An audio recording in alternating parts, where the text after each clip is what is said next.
హి ఓం నమ శివాయ్. ఓం నమ శివాయ్. ఓం శ్రీ భద్రకాళీ సమేత వీరభద్రస్వామిని నమో నమః. మాతృ పితృభ్యో నమః. ఆచార్య అతిథిభ్యో నమః. శ్రీమాత లలితా త్రిపుర సుందరయే నమో నమః.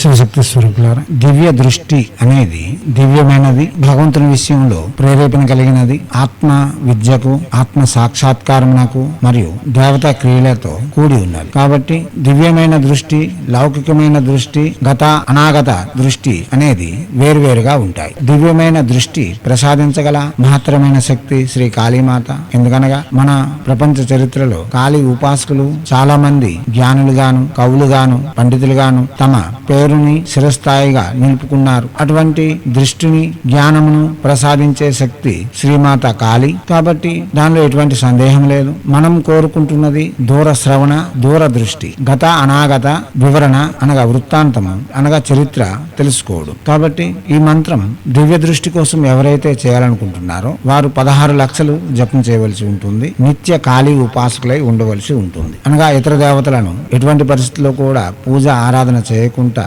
కేవలం కాళీమాత ఉపాసనలోనే ఉండేవారికి ఇది సులభము, సాధ్యం. మరి దూర శ్రవణ లేక దూర దృష్టి, గత అనాగత దృష్టి పొందాలనుకునే వాళ్ళు 1,25,000 42 రోజుల్లోగా జపం పూర్తి చేయాలి. ఇదే స్త్రీమూర్తులైతే 22 రోజులు 22 రోజులు 2 పర్యాయములు చేసుకోవచ్చు. సూచిక సమయములందు అనగా మాసిక రజస్వల సమయమందు 5 రోజులు జపం మాని చేయవలసి ఉంటుంది. గాని ఆ సమయంలో కూడా మూల మంత్రం జపించవలసి ఉంటుంది. ఈ మంత్రం చేయాలనుకునే వాళ్ళు గురు సమక్షమునకు వెళ్లి గురువు వద్ద నేర్చుకొని గురువు సేవిస్తూ గురువు యొక్క పరిప్రశ్నాయ అనే విధంగా గురువుని మెప్పించి గురువు ఆహ్లాదకరంగా ఉండేటప్పుడు శ్రీ కాళీమాత యొక్క మూల మంత్రమును ముందుగా తీసుకొని ఆ మంత్రమునకు పురస్కరణ విధులు గావించి ప్రతిరోజు మూల మంత్రమును కనీసం 108 లేక 6 మాలలు చేస్తే చాలా మంచిది. లేక 108 అయినా సరే జపం చేయవలసి ఉంటుంది. ఇలా జపం చేస్తూ ఈ మంత్రమును పూర్తి చేసుకోవలసి ఉంటుంది. ఈ మంత్రం ఉదయం 4:30 తర్వాత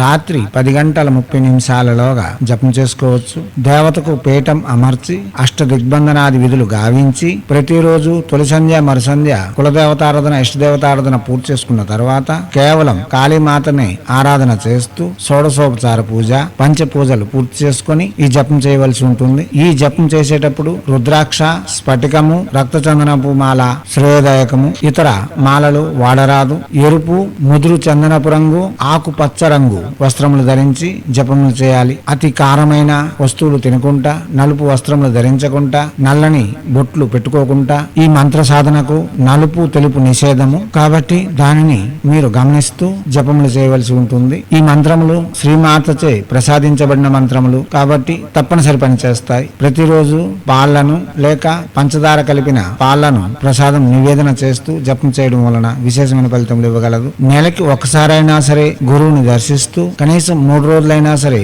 గురువుని సేవిస్తూ ఈ జపం చేయవలసి ఉంటుంది. దివ్యాత్మ స్వరూపులారా, ఇతర విషయములకు, న్యాసములకు మీరు గురువుని ప్రత్యక్షంగా కలిసి గైగొనట చాలా మంచిది. మీకు మంత్రం చెప్తున్నాం.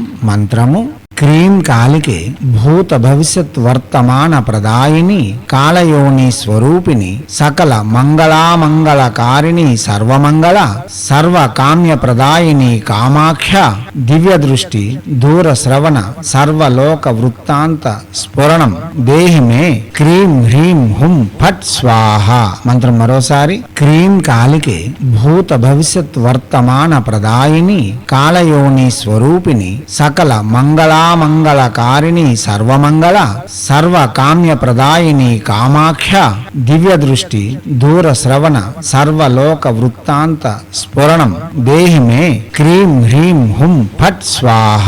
మంత్రం మరోసారి. క్రీం కాళికే భూత భవిష్యత్ వర్తమాన ప్రదాయిని కాళయోని స్వరూపిణి సకల మంగళామంగళకారిణి సర్వమంగళ సర్వ కామ్య ప్రదాయిని కామాఖ్య దివ్య దృష్టి దూర శ్రవణ సర్వలోక వృత్తాంత స్ఫురణం దేహి మే క్రీం హ్రీం హుం ఫట్ స్వాహ.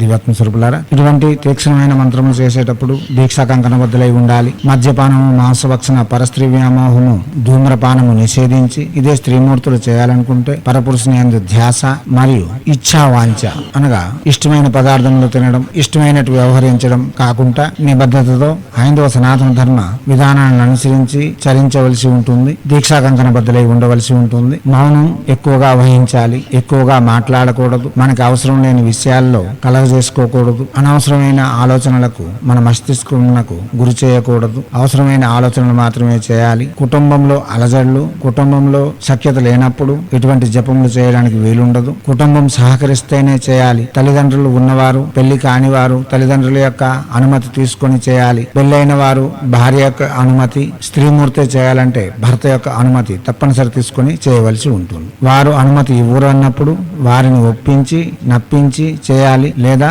వారికి తెలియజేసైనా సరే ప్రారంభించుకోవచ్చు. ఇటువంటి మంత్ర విధానములకు గురువు యొక్క ప్రమేయమే ముఖ్యమై ఉంటుంది. కాబట్టి గురువుని ఆశ్రయించి జపములు చేయట చాలా విశేషమైన ఫలితములు ఇవ్వగలదు. యజ్ఞములు, తర్పణములు, మార్జనములు మరియు గురు సేవ ఇవన్నీ తప్పనిసరి చేయవలసి ఉంటుంది. దివ్యాత్మ స్వరూపులారా, చేయండి. చేసి తగు ఫలితములను పొంది మన మనస్కామ్యములను నెరవేర్చుకోవడంతో పాటు దేవత, మంత్రము, యంత్రము వాటి యొక్క శక్తులను గ్రహించి వాటిపై ప్రగాఢమైన విశ్వాసము నిలిపి భక్తి సావత్యము, భక్త్యా సావత్యము అంటారు. అనగా సవతి భక్తి పనికిరాదు. అనగా ఒక దేవతను పూజిస్తూ మరో దేవతను పూజిస్తూ మరో దేవతను పూజిస్తూ ఇలా చేయడానికి పనికిరాదు. ఈ మంత్ర జపములు చేసేవాళ్ళు భార్యగా పతివ్రతగా వ్యవహరించాలి. అనగా ఒకే భర్తతో ఉంటూ తన భర్తనే సేవిస్తూ ఎలాగైతే పతివ్రత తన యొక్క ఉనికిని చాటుకుంటుందో ఇటువంటి మంత్రములు చేసేవారు కూడా ఒకే దేవత ఆరాధనతో తమ యొక్క ప్రగాఢ విశ్వాసమును దేవతపై ప్రదర్శించి దేవత యొక్క మన్ననలు పొందితే గాని ఇటువంటి